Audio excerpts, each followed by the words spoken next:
It is football and other F words. My name is Zach Lyons. You can follow me on Twitter at FWordsPod. I am joined today by Mike Herndon at Mike Herndon NFL, the basically Broadway Sports Media, 440 Sports, paulkarski.com.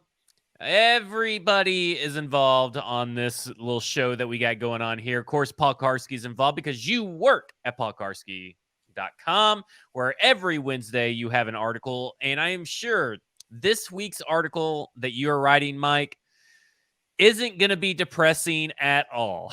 Am I right?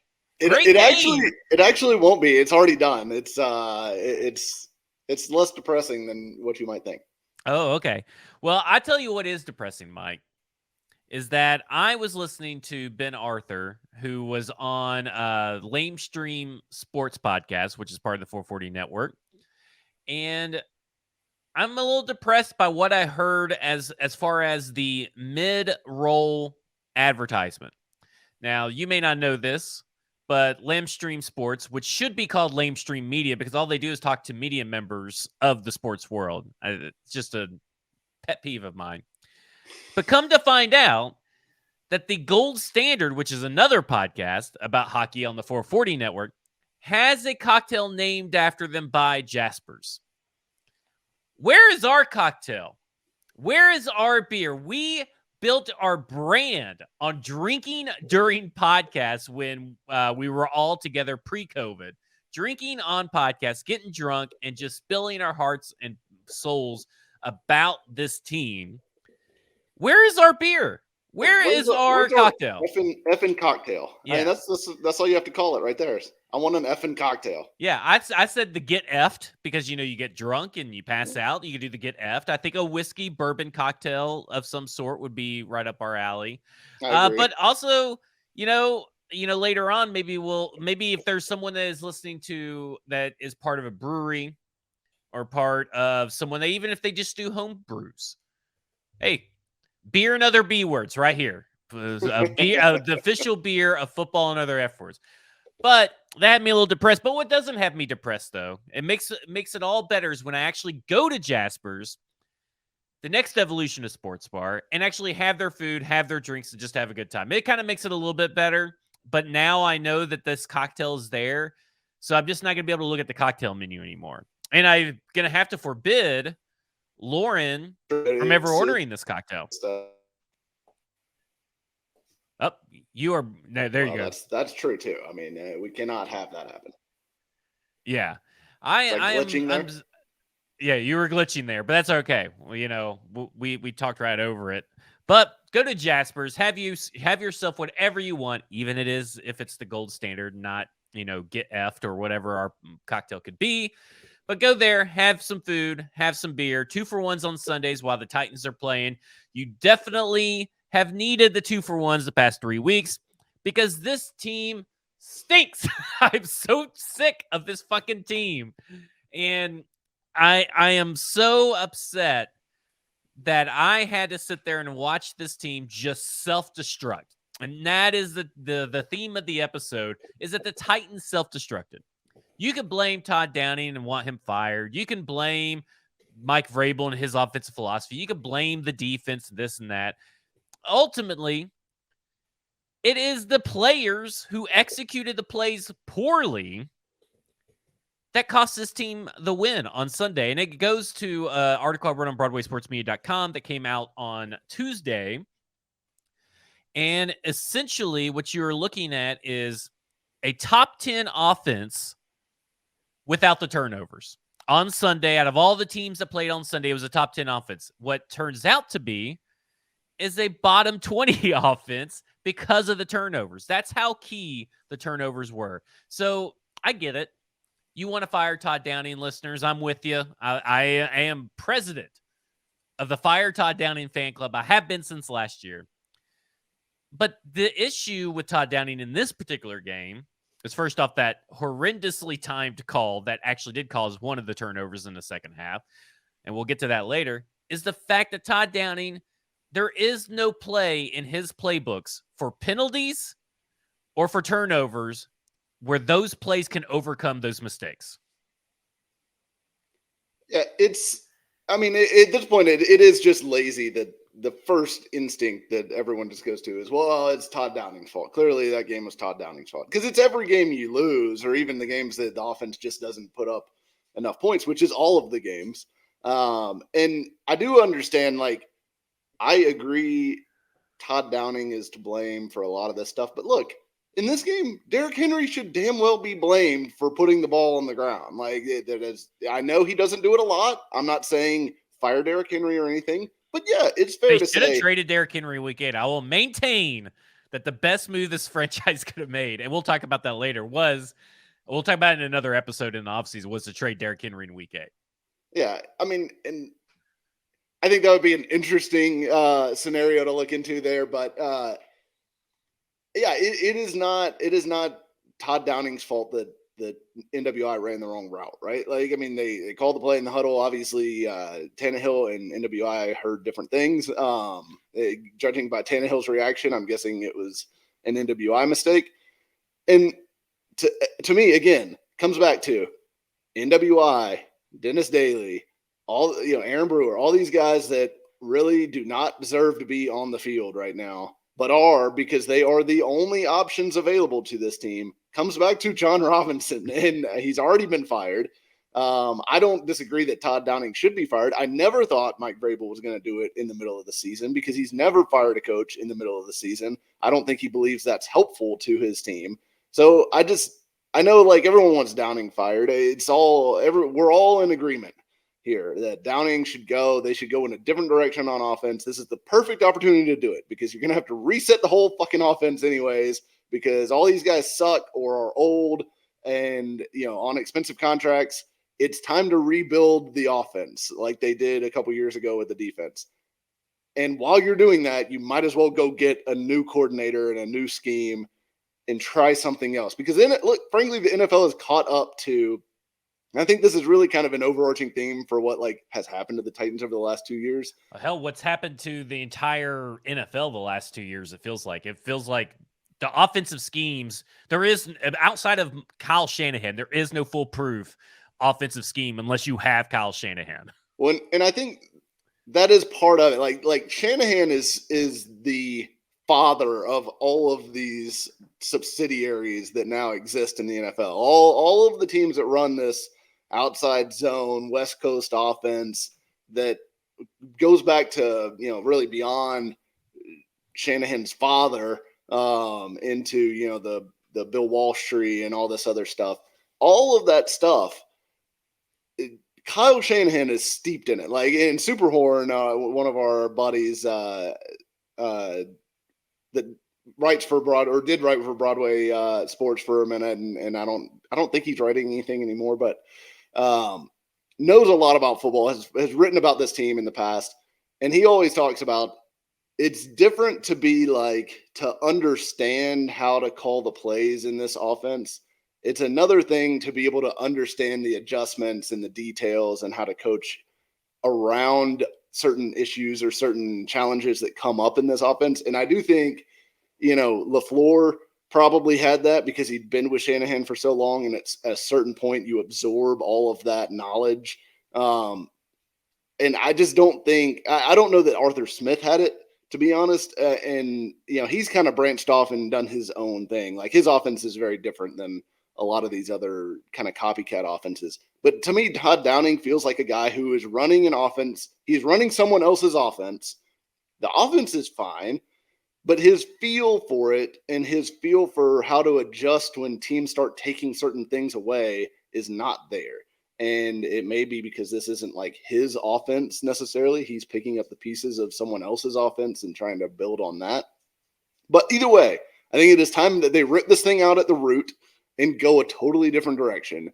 And if that means going pretty wildly, dramatically different with their personnel selections, so be it. They're going to have to do that anyways with a new GM coming in, most likely, because they're going to want their guys in and all that stuff. So, yeah, Downing should go after the season, and they're stuck with what this is at this point. I mean, well, and to be honest, Mike, last week I think we both were kind of like, well, this kind of maybe means that Todd Downing's going to stick around maybe another season, because maybe that Todd Downing will pull a bow in and think and try to blame all the players. But then you keep on putting these bad performances out on the field. And I know that this, like we said, technically wasn't a Todd Downing thing, but he couldn't overcome anything. He couldn't, throw in some easy plays to get everybody back in a rhythm or anything like that. So in my mind, I'm thinking there is no way heading into this offseason that Amy Adams-Strunk, after what she said, and we're going to get into all the stuff that she said, because I thought she had said some interesting stuff. I want to get your thoughts on it. After all that she said, she's going to let Todd Downing stick around. You get the season, but Todd Downing's headed out of here, right? I mean, like, don't you think that now it's like 98% that Todd Downing's going to get fired? Yeah, that's kind of where I'm at too. I just don't see how they're going to let him hang around. I mean, like with the DUI and everything else, like it would be really, really hard to sell anybody on being excited about this Titans offense next year, even with new players in, if Downing is back running it. I mean, the taste for Downing has soured so much in this fan base that there is nothing like. I think it's over the top at times. I really do. I think some of it is just an extreme, position on Downing, but there's just no way. I feel like there's no way they can come back with him as the offensive coordinator for a third season. When a lot of people didn't want him the first season, most people didn't want him the second season, and definitely nobody wants him now. It would just be way hard to sell to this fan base, and they're going to have to do some selling this offseason, by the way, to get this fan base back in, because what I saw, on the television copy anyways, was a fan base that was like mildly excited when the Titans were doing well in the first half, but when that thing turned, I mean, it was a sour fan base, not just hey, we're losing to a bad team at home, what's going on. It was a fan base that's just fed up with all of this. And I think the crowds for the rest of the season are going to be sparse. I think, regardless of really the results the next few weeks, I think it's going to be tough to get people in that building, and they're going to have some selling to do to keep from there being a mass exodus of season ticket members. I think after the season, especially with, they're asking these season ticket holders to invest big money to secure their PSLs for the new stadium and all this stuff. This is not a good time for them to crater or to have, something like Downing poisoning the fan base against them. They need to do some selling, and I don't think you could do it with Downing in the fold. Yeah, exactly. I'm fully with you. Mike, I've talked about the offense and about how the turnovers affected everything. And I want to know, do you think the firing of John Robinson had the opposite effect than what was intended, or what people thought? Because people thought, including myself, that maybe they will play a little bit more motivated. Kevin Byard thought they would play a little bit more motivated himself leading into the week, that they would all be drowned out. And then, of course, pretty much every player that had really bad plays that cost his team, Kevin Byard, NWI, Dennis Daly, Derrick Henry, they're all John Robinson guys. Like, two of those guys right there are John Robinson guys before Mike Vrabel even showed up, right? I mean, it's funny I know it's highly coincidental, and that's a little conspiracy theory, but it's kind of odd that the players that you normally depend on are the players that kind of crap the bed.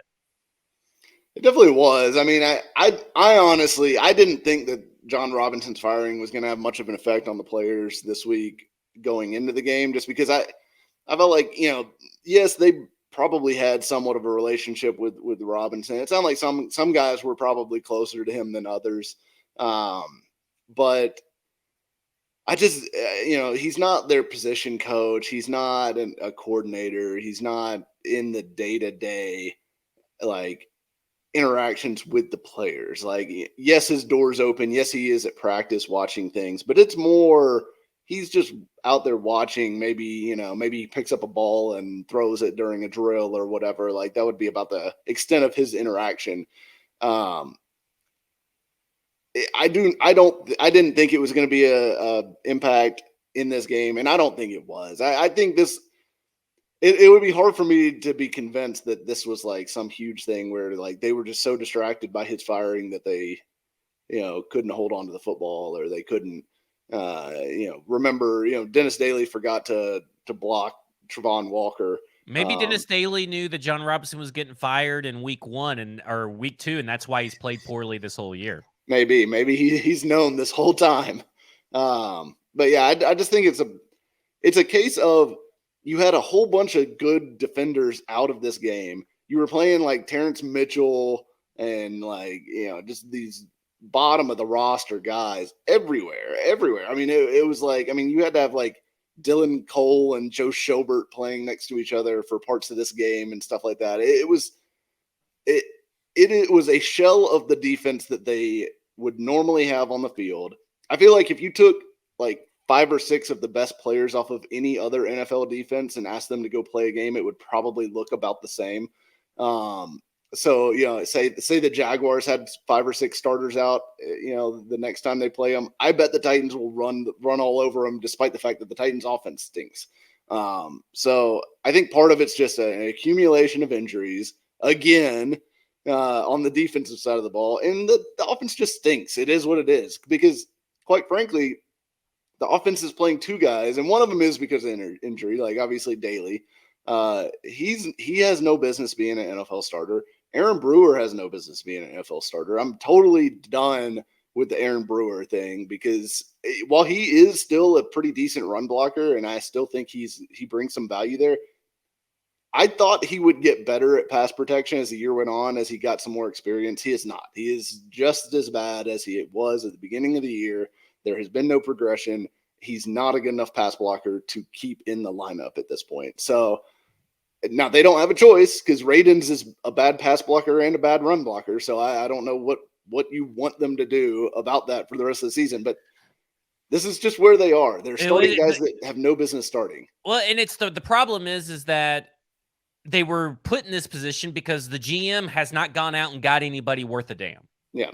We don't know what's going on with Eric Flowers, but we know that they didn't even bring him in for a visit, right? There's no physical, there's no interview, there's no anything other than maybe they probably texted an agent or called an agent. But if you look at the visits, look at the people they brought in, and look at the people they have signed, it goes back to John Robinson. And, we're not going to get too deep into it, but you're talking about 4 players in Robert Woods, in Bud Dupree, in Taylor Lewan, and who else am I forgetting? Zach Cunningham. Yeah. That almost have a $46 million swing on the cap. Four players. It's kind of wild, like that in the moment. We're kind of like, oh, it's no big deal, and it's no big, nothing big here. And it's like, okay, well, he's going to have another chance, or he can make his mistake, or overcome these mistakes, and blah, blah, blah, blah. But when you really start just deep diving into sort of the things that have led to this culmination of this losing streak, you're like, okay, well, this is pretty much on John Robinson. And that's where I'm kind of at on this, in that I also don't think that it's all. Well, I think Danico Autry's huge. All the injuries that happen, obviously Danico Autry. I mean, even the run defense is falling off because Danico Autry's absence. In this 3-game skid where there's no Danico Autry, I know it doesn't sound like a lot, but they've gone from the best rushing defense in efficiency to like this 7th, 5th, 6th, 8th, kind of right around there. Okay. Yeah, they're not playing a lot of team. I mean, they've done a great job, but that's still a drop off with Danico Autry. And the pass defense has gone from average to below average to just downright putrid. It's like unbearable to watch. But the third down defense is great. Like the third down defense has not dropped off. It's wild how this defense is working, but it desperately needs Danico Autry and Christian Fulton. If you can't see this game this past week, and here's where I went into the week. I said that Tennessee when we recorded last week, I said Tennessee Titans are a better team than the Jacksonville Jaguars.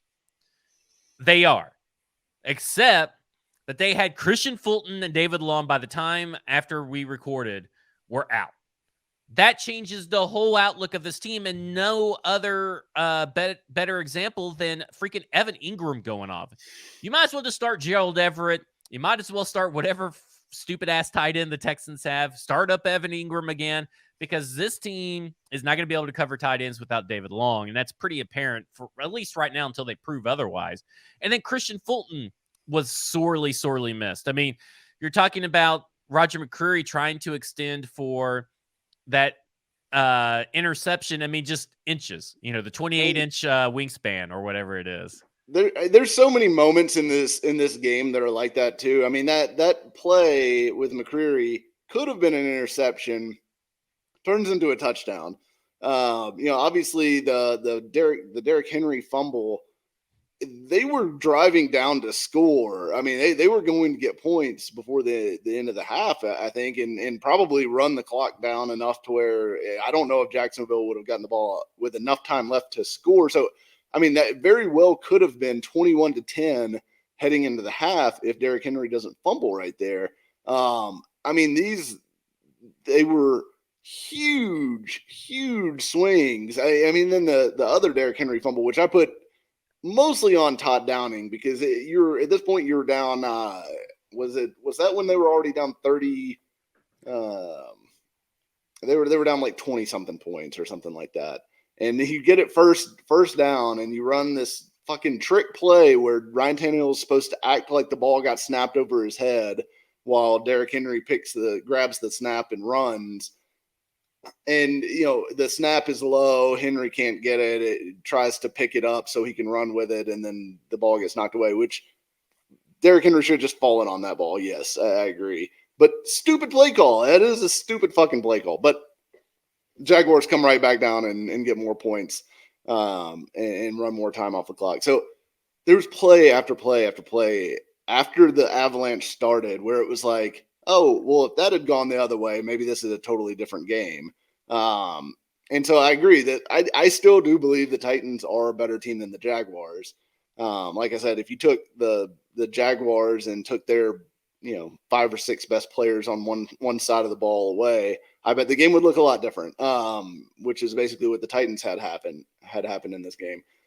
But at this point, that's who the Titans are. They're always hurt, constantly. I mean, I keep saying, well, if the defense was able to get healthy, maybe this team would have a chance to frustrate some teams, because the defense, when they were healthy earlier in the season, or when they were at least just without like one guy, like when they were without like, oh, well, we don't have Dupree this week, or we don't have Cunningham this week, or whatever, manageable. They could manage that. They've got no backup for David Long, none whatsoever on the roster. All the other inside linebackers, Dylan Cole, Monty Rice, obviously Cunningham, who's hurt anyways, but all those other guys are run defending linebackers only. They are shit in pass coverage. They all suck at it, every single one of them. They suck at tackling, Mike. I mean, for the most part, yeah, Monty Rice is a good tackler. He's all right. I mean, like, I'm not going to go out here and say that Monty Rice is anything special or anything. I mean, he's not special, but I think he's played pretty well the last few games when he's had to be in there for Zach Cunningham. Which, by the way, that's 100% Zach Cunningham's replacement, right? Like next year, it is going to be Monty Rice's job, and I hope it's Monty Rice and David Long playing next to each other in the middle, and I think that would be just fine. But yeah, there's not a replacement for Fulton, especially when Trey Avery, who technically is his replacement and is already a undrafted rookie, is out as well, and so you're back to dusting off Terrence Mitchell's old ass off the bench and trying to run him back out there, and it was a miserable game with miserable players on the field. And this defense, unless they're able to get David Long back, to Nico Autry back, Jeffrey Simmons back to being healthy Jeffrey Simmons, and Christian Fulton back, they've got to have those 4 guys playing at a high level without losing anyone else. Yeah, that's the key, right? It's like we talked about last week. Is like, okay, four guys come back. 4 guys are going away on this team. We don't know who they are, but probably Roger McCreary and, Jeffrey Simmons and something else. I mean, like, they'll just be all good to go. I mean, it's just insane.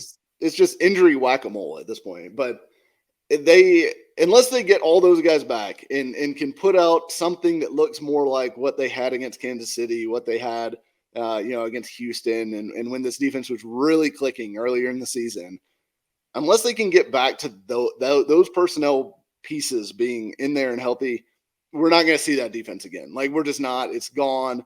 It's not coming back without those guys getting and staying healthy, which I have zero faith in happening at this point, because we keep saying, like we've said all year, we're like, well, you'll get healthy. this guy back in a couple couple was last weeks. year too.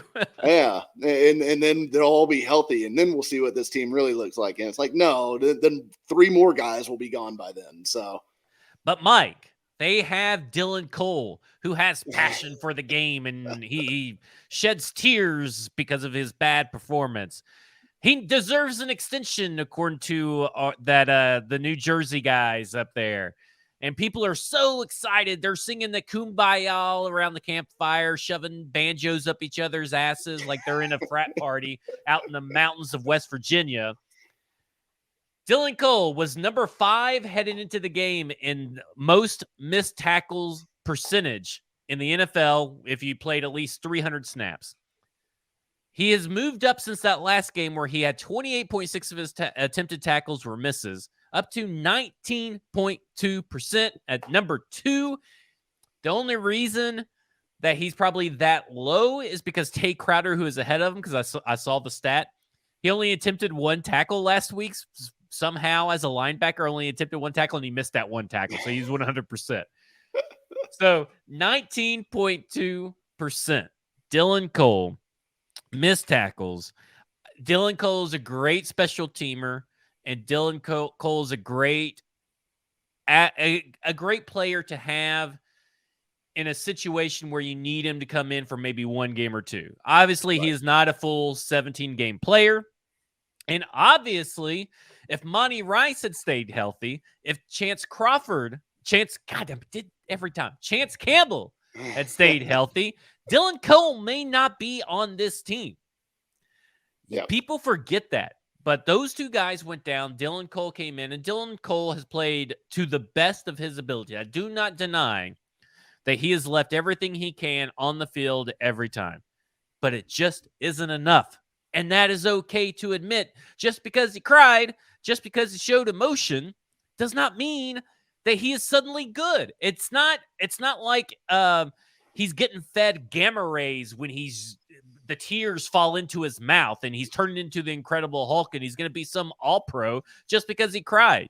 He cried because he didn't play good, and he's just an average to below average linebacker. That's not the guy that you have to go out and extend. I can believe it because we'll talk about Marcus later. This fan base would rather have nice guys with good stories and cheery little attitudes and, oh boy, I'm plucky. I can cry and I can show emotion than have actual good players. That's what I'm convinced of at this point. Yeah, the Dylan Cole thing, I think you said it perfectly in that he's a really good special teams player. Like, I would like to have him back next year as Monty Rice's backup, right? Like, he doesn't need to be back as a starter. He doesn't need to be back in I hope that Chance Campbell passes him. I hope that obviously Monty Rice passes him. I hope that we don't see Dylan Cole line up at linebacker again ever for this franchise. That would be great, a great development. I hope Zach Cunningham is back this week so he can take his place back, because Dylan Cole is not as good as any of those other guys. He just isn't. He's a good special teams player. It seems like a good guy. Like, he cares, obviously, which is great, but that is not any reason to attribute to him any more ability than he really has, which is not very much as a linebacker. As a special team guy, sure, fine. But that's not who you pay. Spend the $1 million league minimum, vet minimum deals. You can spend that on Dylan Cole, but sure. He doesn't need some crazy ass extent. It's like the people who were all upset that the team didn't sign Dane Cruikshank, and look where the fuck Dane Cruikshank is right now.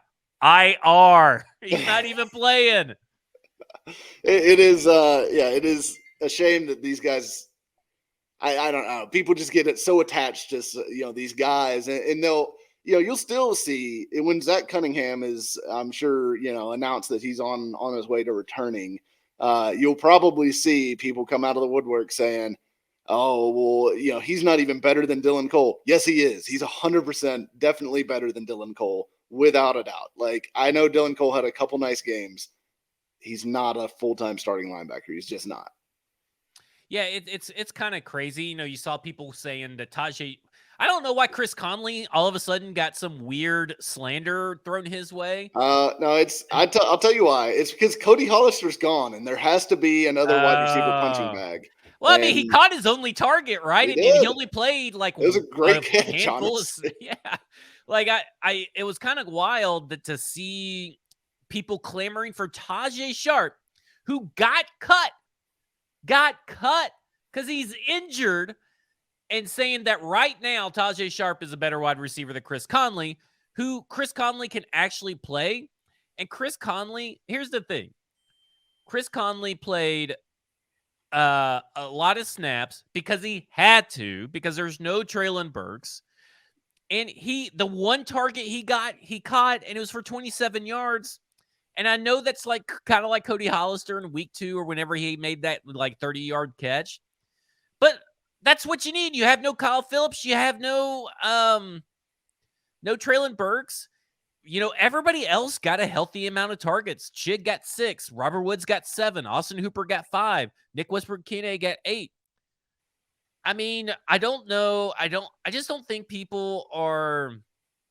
Well, I know people aren't thinking, because it's the same dumb people every time who say, well, I guess he had the gall to say to a guy named Titans Film Room, well, I guess you're just not watching the same games I am. Well, obviously, you just don't know how to watch the fucking games. That's what it boils down to. But Tajay Sharp has 230 yards total in 3 years since being off the Titans. But listen, only the Titans got it wrong, right? I mean, only the Titans are the reason that he's the only player that can play for the Titans, right? Apparently, because even though he can't play for 31 other fucking teams, we need him here. It's like the Josh Gordon, like, I can't believe this team didn't give Josh Gordon more chance.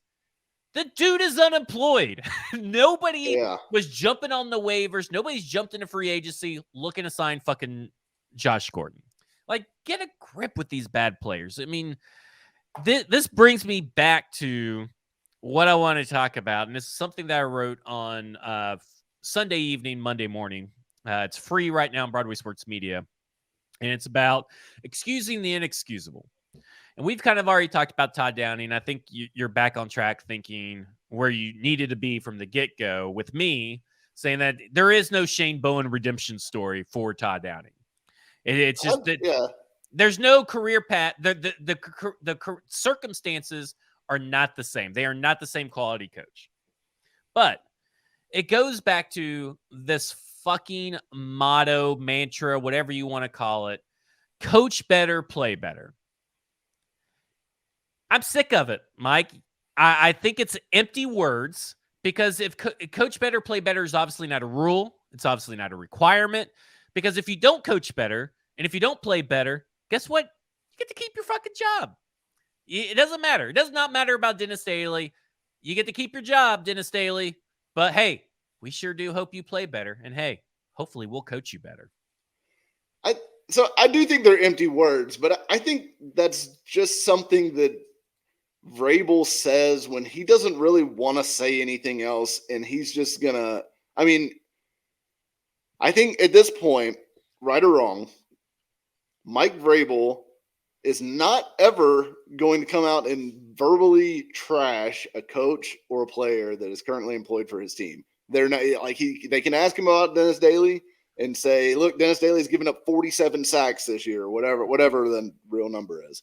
Why is he still playing left tackle? Well, Dennis has showed us some stuff. Dennis has had some good plays too. Like, I could write the script of every single Mike Vrabel answer given the questions. Like, if you just filled out the reporter questions, I'll just write the script out and I'll give you exactly what Mike Vrabel's going to say within like 3 or 4 words. Because it's the same thing all the time. He has his little pet go-to phrases, and coach better, play better is one of them. It's one of the more like annoying ones, of course, because it's the one that usually comes after, a loss. And it's usually the ones that come after they are, he's asked about a bad performance or a bad player or whatever. And he just goes, well, we've just got to coach better. We've got to play better. And it's about him not wanting to single anyone out publicly. I don't think that's like a mantra within the building or anything like that. I just think it's a cop-out answer for him to avoid saying to the media, yeah, Dennis Daly sucks. Dennis Daly sucks. And guess what? Fuck John Robinson for giving him to me. Because I bet you that's what he thinks in his brain, but it comes out, wait, we got to coach better. We got to play better. Dennis made some good plays out there, and he made some plays he'd probably like to have back. That's what it is. I need a Mike Vrabel translator. Can he not, give a little bit better answer though, that without trashing the player? Because we recognize his play hasn't been up to our standards, and we're going to have to find a solution sooner rather than later if he doesn't step up and get his stuff corrected. That's not really throwing him up under the bus. Not saying that he sucks. It's just saying he's not up to our standard. I mean, I think he's not going to say that. He's not going to say that for anybody because he doesn't want it publicly out there, because then the headline becomes Daly not up to Vrabel's standard, and I mean, that's what the headlines are anyway. I mean, except for they're probably a little bit meaner. It's true. And I guess the question is, does it really hurt to be honest about stuff like that? But to me, I think it's just Vrabel probably being overly protective of, the guys in the locker room, the coaches, everything like that with the media. He views the media as the enemy, right or wrong. Like I know there's various opinions of that, whether that matters, whether it doesn't matter, whatever. He views the media as the enemy because that is what he feels like can help divide locker rooms. And to me, that is what this is all about. That's when he says all these little catchphrases, when he fails to dog downing, when he fails to, talk about Dennis Daly sucking when he clearly does. That is why. It's because he's just not going to ever say anything negative about any of these guys, no matter how bad it gets publicly. Now, behind closed doors, he's probably saying, Dennis, you fucking sucked this week. You got to quit getting our quarterback killed. And he may be saying it in front of the whole team, but he is not going to say that publicly. I'm just sick of it. I guess I'm just tired of it because it wears on you. Well, it's not just that. It's just that it means nothing because you don't do anything with it. Right. I mean, it's just like, I don't know, do something. I mean, at this point you have to do something, and maybe firing John Robinson was that something. Maybe cutting Ola Adini for whatever reason. Is that something, which is just weird? I don't know. But at this point, it just feels like coach better, play better, which has been something that he said the whole time. There's no repercussion for it if you don't do it.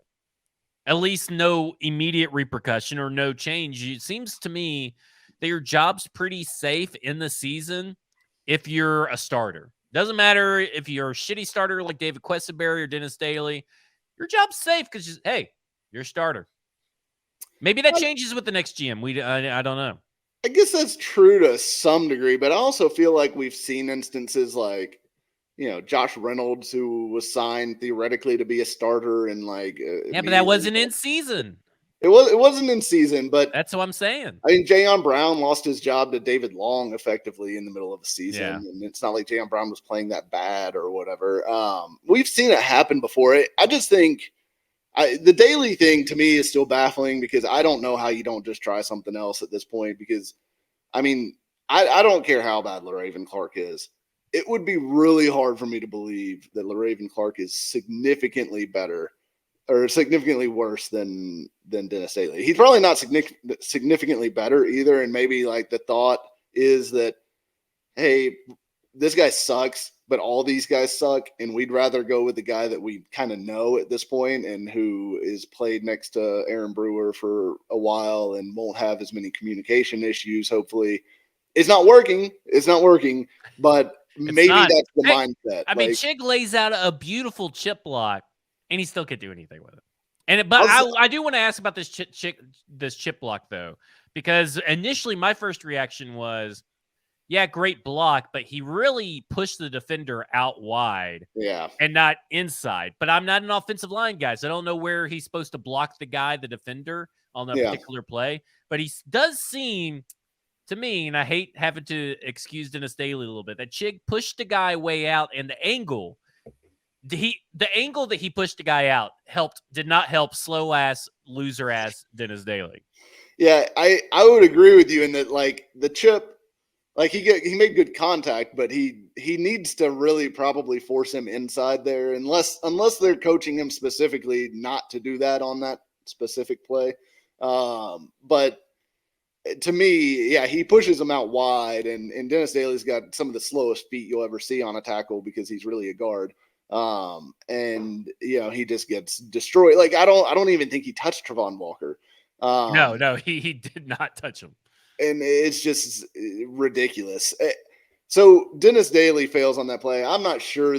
I would love to know. I don't think Vrabel would ever honestly answer it publicly. I would love to know if that is the way that they coached that to be, or if that was something that they corrected with Chig, as far as how he chipped there and whether he should have made sure he released outside to force the end back inside. But either way, I'm so sick and tired because we've seen it happen this year where Dennis Daly gets beat with a chip that does force a guy back inside, and he gets beat inside. It is like, that is where you cannot get beat. So I don't know that this was necessarily solely on Daly. I think maybe there's a little bit of Chig blame to be held there. But Daly's been beaten enough on these stupid plays that I'm just so sick and tired of them helping him and him still losing. It's just brutal to watch. Mike, something we thought was both a little interesting, a little intriguing, was the fact that on Monday for the press conference, 2 players go up first, and then it's Mike Vrabel. And today, on Tuesday, when we're recording this, no press conference, which has been typically not the case as well. What do you think about this new look press conference schedule that we got going on here? And what does it I don't know the purpose of it. I mean, I'm not saying I don't necessarily like hearing from like Chig and hearing from Amani Hooker, especially after the games they both had and their offensive units had. But I just thought it was really odd. What's up with this? I have no idea on that because I was really surprised because usually Monday it's only Vrabel, and then Tuesday it's usually only Vrabel too, right? Right. Or when do the coordinators talk on Wednesday? Thursday? Wednesday. Is it Wednesday? Yeah. So yeah, it's just kind of an odd shakeup to the schedule. I don't know if it was because of some specific thing this week, but it is kind of different that they did it that way. I don't know if that's. Amy Adams-Strunk had an interview. Do you feel that you got what you needed to get out of it? No. Okay. What did you need more out of it? Because to me, I'm like, I would love to know a little bit more of the details. Obviously, I would love to know more about why she felt AJ Brown wasn't here and stuff like that. We do know that she is looking for, obviously, the Super Bowl GM. She's willing to wait until the Super Bowl is over to find a GM. But we also know that she's looking for a GM that's in there 24/7 like Mike Vrabel is. And she said that her and Vrabel had a good working relationship. So she's looking for everything well. But I have a few questions because of stuff that she asked. But I want to hear, what did you want to hear more of her from? I would have liked to have known more about like the decision to move on from him and the reason for when it happened. Because she kind of said, I knew that this was a decision I wanted to make and I didn't want to sit on it. And I can respect that there's no point in having your mind made up and just waiting at that point. But I also feel like she also said that she didn't make her decision based off of the Eagles game.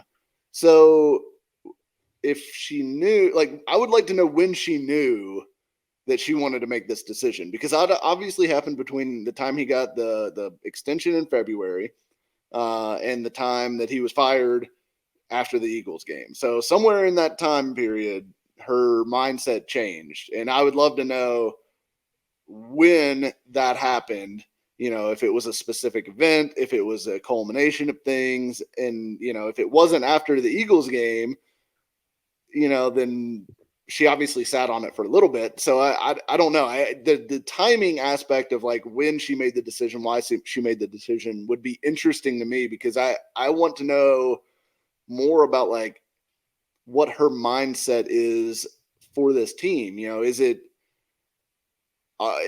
because I think that's going to influence who she goes after as a GM and what that GM's marching orders are, because the Titans are at a very tricky spot in their trajectory here, because there's some major decisions due this offseason as far as like veteran players, guys who could be released. They're over the cap. They've got to figure out what this next iteration of the offense is going to look like. They've got, some pieces that you like, obviously Chig, Burks, maybe Nicholas Petit-Frere, you feel like are good foundational long-term pieces, but that's about it. Other than that, who else do you think is really certain to be here in 2024? I would argue that the list is 0 people besides those 3 right now. So it is a very pivotal time, and I would like to know what her mindset is. Is she looking at this as like a rebuild, and she didn't want John Robinson to be the person driving the rebuild? Or is she looking at this as, we're not that far away, and I need a GM who can come in and get the right pieces in place to take us over the top with this group? Like, because those are 2 very different missions for the next GM, and there are going to be some decisions that will be made in the spring that will reflect that. And I guess we'll eventually get the answer, but I would like to know what that looks like right now to me, because I think that's important.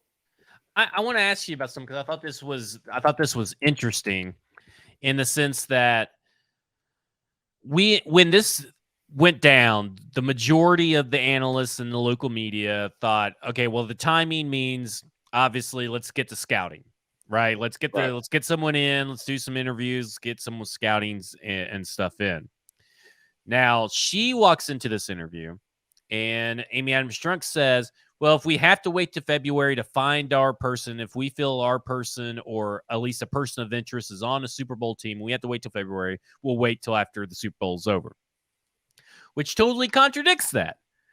So at this point, it's left us wondering and left us thinking by connecting dots that something behind the scenes has become so untenable between John Robinson and his staff, the coaching staff, the players, to the point where they had to get the bad juju out of the building, because there is no, well, you can say that you're cutting him so you can find another job. But first off, if you're John Robinson, you're probably not finding a job right now in the next 4 or 5 weeks. You're getting paid. So why even, rush to go find a job? But it's very rare that a GM gets a second shot. So you're not cutting him so you can technically be a GM of another team or whatever. So there's really no justification for firing him other than he's just not, there's something going on behind the scenes, and that's what she's left up in the air. And that's what I would love to know more about. Yeah. I mean, and that is something that I think is fairly raised. And look, like, there's 0 reports out there that this is true. So I think it's a speculation thing, but it's fair to speculate because the firing was pretty shocking. Like, the firing was out of nowhere in the middle of the season, all this stuff. And like you said, if the timing wasn't so that you could get a jump start on scouting, which apparently it wasn't, then the question becomes like, why would you make this move now? And you do wonder, hey, was it a frustration with, the DUI thing with Todd Downing and whatever was happening on that plane, and John Robinson being in charge of the organization and the culture, and have they created a culture that allowed this to happen, or whatever. On top of, when I think about that, I go back to like the whole COVID thing and the, fines and the league investigation and all that stuff. I wonder if there's something that has to do with this firing of Amy Adams-Strunk being frustrated that the Titans keep ending up in these spots where they are getting negative media scrutiny because of what appears to be like just loose rule following going on within the building, and ultimately that buck stops with John Robinson. He is the one that sets that culture and sets that parameter. I wonder if there's anything of that. And look, there's like all reports have said it's about on the field performance, and there's certainly cause for her to fire him based on the field performance, in my opinion, just because of we talked about the offensive issues and all the stuff that goes back to his decision making, all the money that he spent on guys who haven't panned out, all the draft picks he spent on guys who haven't panned out, all this stuff. But the timing does make me wonder about like the DUI thing, and is it connected to that, and the COVID thing and all this other stuff, all these times that she's now been fined over, and I'm assuming that they've been fined over the Downing issue, or at least the league has addressed it via a memo and is investigating. So it makes me wonder if that isn't connected to this somehow. Well, we know that the league, I think they just got back today, actually. They had league meetings this weekend, and every of course general or owners went, and of course that they sent a minority representative on the staffing side and a minority representative, including women, on the coaching side. So they sent Tony Dews, they sent Brian Gardner. But you have to think Amy Adams-Strunk got probably a head start on doing some periphery investigations on some preliminary investigations on some of these up-and-comers in other franchises. Don't you think? Yeah, I mean, that also could have something to do with it, and that, maybe she's talking to some folks there. I mean, I don't know. I guess she could have gone to that meeting either way. Well, no, I'm not saying that's directly related to John Robinson. I'm just saying that that's what she's doing. I mean, she's obviously kickstarting right now her look without having to. You're basically interviewing people without having to do anything formal and having to go through formal channels, because it's like a big mixer.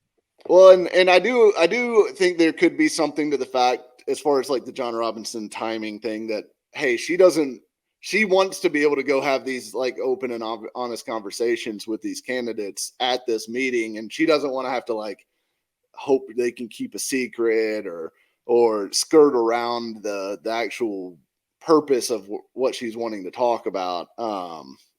And that's why she just decided to go ahead and make the move. I don't know, just so it'd all be out in the open. But it is interesting. I think, the Titans have like the in-house candidates and everything. And then you put out a good list as far as like the other external candidates that could be considered. I think there's some good veteran GMs available, as well as the in-house guys that I think are interesting, that they're going to have some good choices to choose from, in my opinion. And it'll be very interesting to see like which direction they go.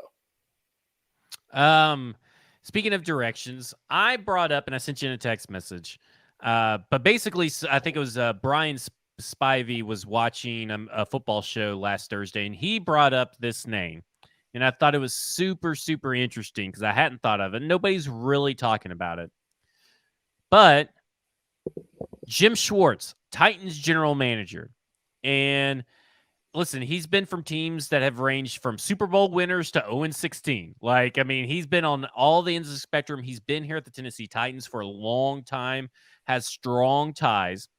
But not only that, he has been a scout before. Back in the day when they probably had like Polaroids and wind-up cameras, to film these guys. But back from 93 to 95, 3 seasons, he was a scout for the Cleveland Browns. So he does have experience. in all this, and I'm sure he has from being a head coach, from being defensive coordinators, from being position coaches to now a defensive head coaching assistant, whatever that title is, special coach assistant guy, has all this stuff. Obviously probably has strong relationship with the Adams-Strunk family, dating back to when he was here under Bud Adams. So I ask you, Mike, is it that crazy of an idea that maybe they interviewed Jim Schwartz?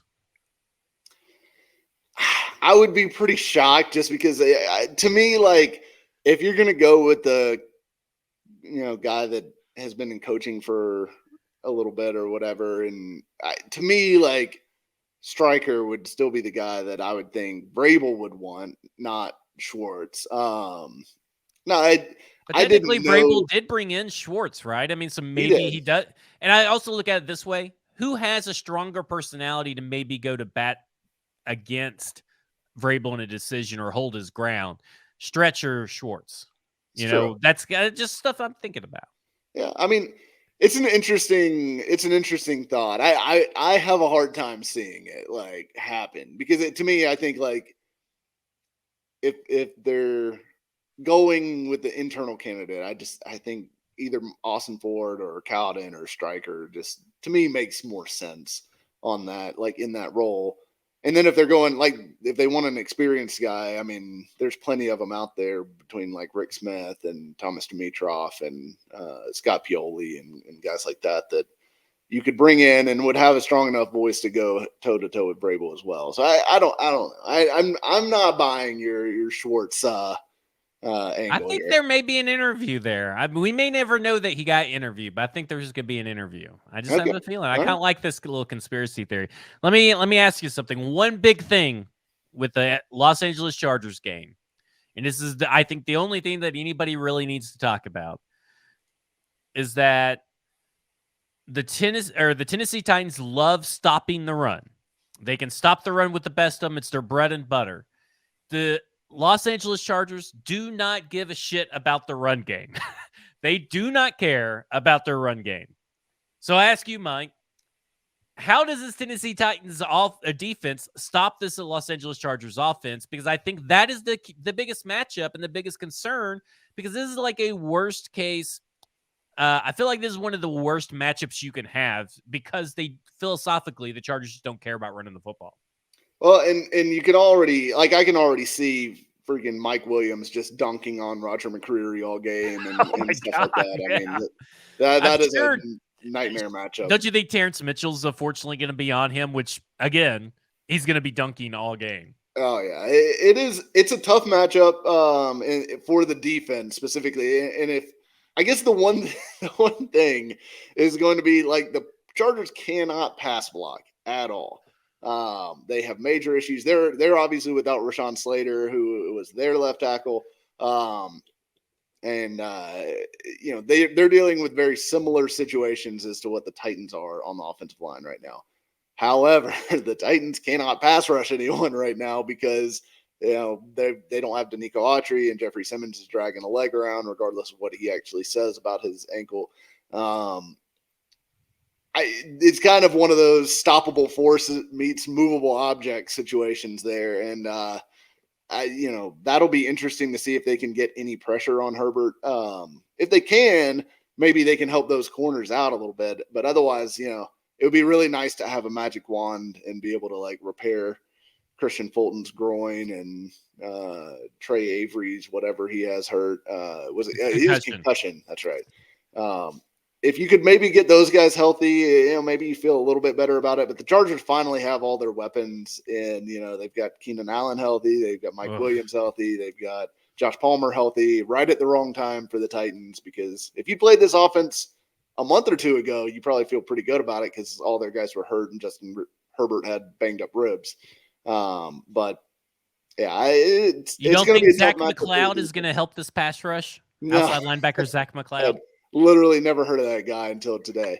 Where the fuck did they even find this guy? I don't know. John Robinson can't be blamed now, though. It's old Ryan Cowden out there. Must have a hard-on for whoever this McCloud guy is. Never heard of him. Like, how do you even come across, there's no tape of him, right? Like, no tape of him in the pros. I think he played for like Miami in college or something like that. So obviously you'd have some scouting on that team, but he played there for like 6 years or something, which tells me he was not that good. So I very low hopes for that. But maybe Danico Autry comes back because they did. That's the one explanation that I feel like makes sense for the Ola Adeni release is that hey, Danico Autry is going to be back and we like Basham and Edwards and these other guys better. We like these bigger defensive ends better than Adeni.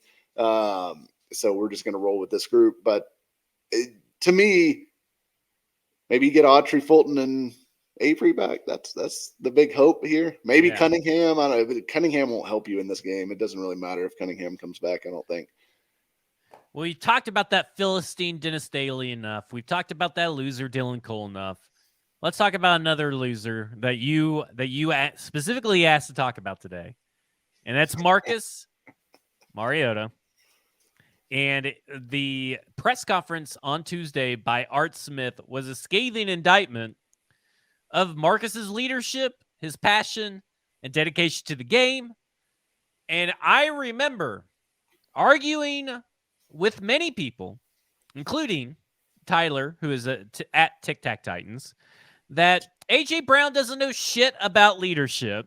And I told everybody on this podcast that he does not know anything about shit about what it takes to be a leader. He wouldn't know what a good leader looks like if it slapped him in the face. And here we are, several months later. Finally, they made the switch to Desmond Ridder, which we knew was going to happen. I just can't believe they put it this far away. And for the second time, Arthur Smith has been involved in a benching of Marcus Mariota. So that, A, he's not very good at football. B, he is kind of giving them the runaround or something is going on right now. And he's basically just, given up on ever coming back to the facility, throwing himself a little pity party, just like all good leaders do. So I ask you this, Mike. You have the floor. What do you want to say about Marcus Mariota? Yeah. So listen, the quote from Arthur Smith, it's nothing that's been an issue this season, but that's his prerogative. So like that's what he said. Like that to me sounds like a guy that's like, yeah, this is not a pressing injury. He could absolutely wait to do whatever he's doing. Like if he's getting a scope or whatever, which all kinds of players have knee scopes after the season and, get ready for their off-season training and whatnot.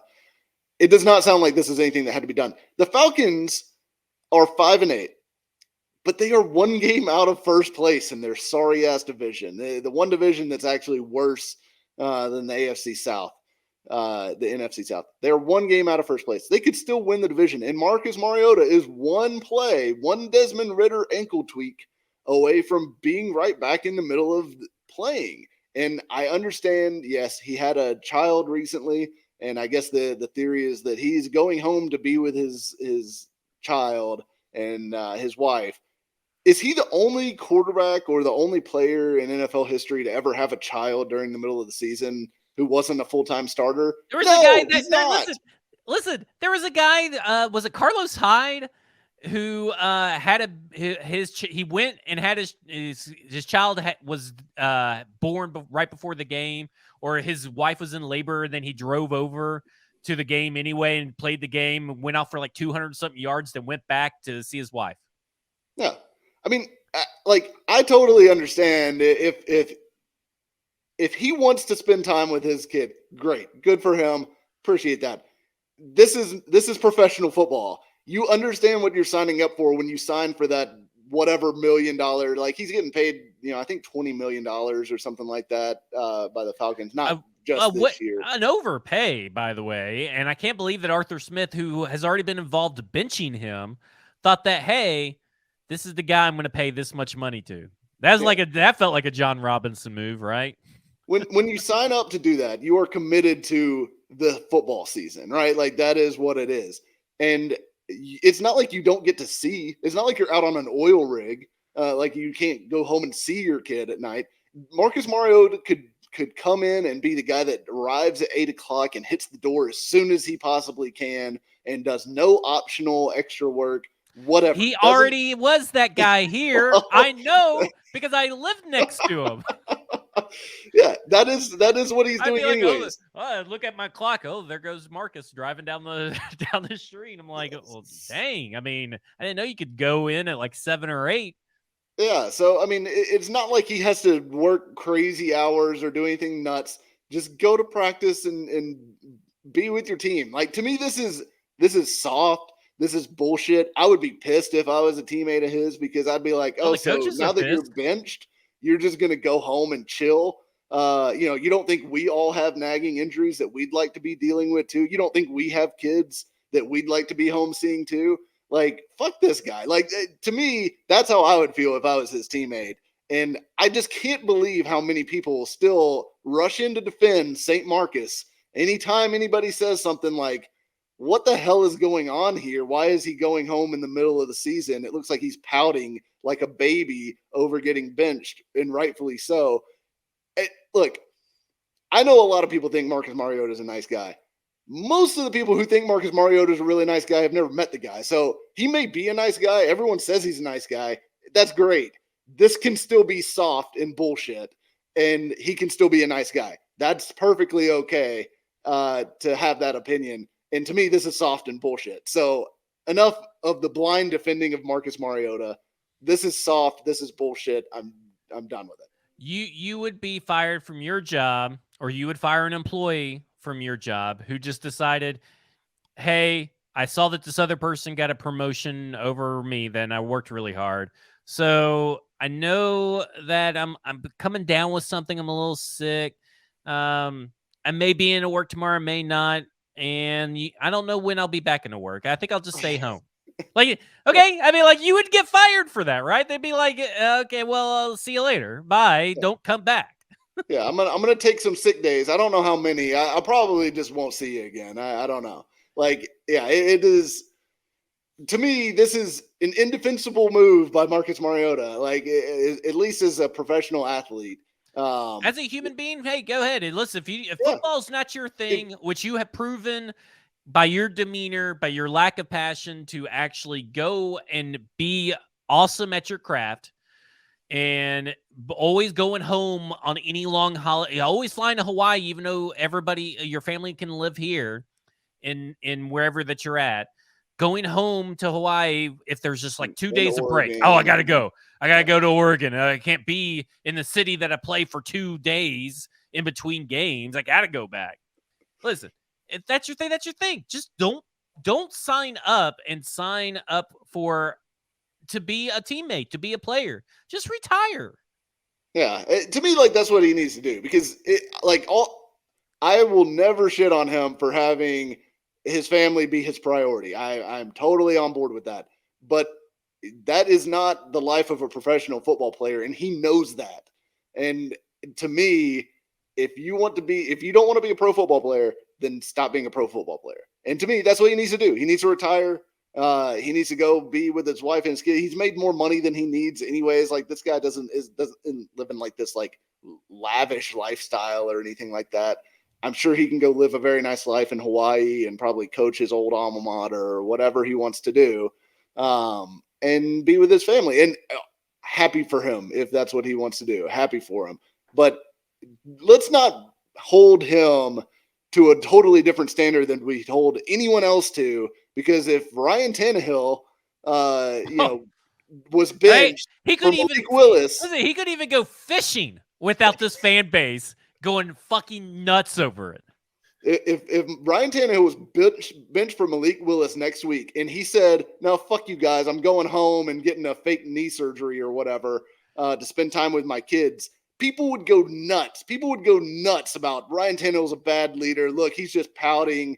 He doesn't want to mentor Malik, like all this other Meanwhile, stuff. Ryan Tannehill with 2 bum ankles is going out here and playing playing for a team behind an offensive line that has given him shit all to work with, and he's going to get beat up for the rest of the way. And you know what he's going to do? He's going to come back next year and play again, and he's going to keep on doing it. And he has like 4 or 5 kids, a beautiful hot wife. Hell, if I made all the money that Ryan Tannehill has made, and I had to go through this season that he's going through, where I'm just getting mentally beat up and physically beat up, and I've been shit on by this ungrateful ass fan base, I'd fucking retire. Hell yeah, I'd be out of here. And I'd say, peace, I'm retiring. You still owe me the money. You still on the hook for all my money. It's like Taylor Lewan. I would retire if I was Taylor Lewan. He's got everything he could ask for. He doesn't need to play anymore. He's obviously had really hard issues on his ankle and his legs and his ACL and all that jazz. And he's doing all kinds of other stuff. Fucking retire. Like, if I was Ryan Tannehill, I would say, peace, enjoy quarterback purgatory for a couple of years. I'm out. Yeah. Let me know how this works out for you guys. So in short, all NFL players need to retire. Just be done. Just retire. But obviously that goes to speak to the passion of the game that a lot of these players have. And if you want to, I'll point back to Dylan Cole. I think he has a lot of passion, right? Marcus, don't see a lot of passion. You may see it after he does like one stiff arm every so often, or he makes one first down. He has some passion there, but I don't think he has passion for the game outside of the bright lights. Yeah, I don't think he really like loves playing football necessarily. I think he might like being a teammate. I think he might like the guys and stuff like that, but I don't think he likes football that much. Yeah. Well, we love football. That's why we talk about it every week. And that's why Jaspers has chosen to sponsor us, even though we're still waiting on that cocktail or beer. Jaspers, go down there, 2 for 1. Go down there this Sunday. Watch the Chargers play at 3:25 p.m. at Titans and Chargers. Get 2 for 1s and demand a cocktail for football and other F words be put on the menu. Demand it. I don't know what that's going to be, but demand it. We'll figure something out. He's Mike Herndon. You can follow him on Twitter at Mike Herndon NFL. He's got an article out today that you're listening to this on podcarsky.com. It's not as bad and not as depressing as you think it may be. He also is going to have on Thursday the Mike Herndon Show. Maybe out on Friday. I know sometimes that timetable gets flipped around. But become a Broadway insider. Listen to the Mike Herndon Show. Watch the Mike Herndon Show. However you can as an insider. Enjoy it. I hope you enjoyed this show. We'll be back next week. I'm Zach Lyons at F Words Pod. Mike Herndon at Mike Herndon NFL. This is Football Under the F Words, and you have just...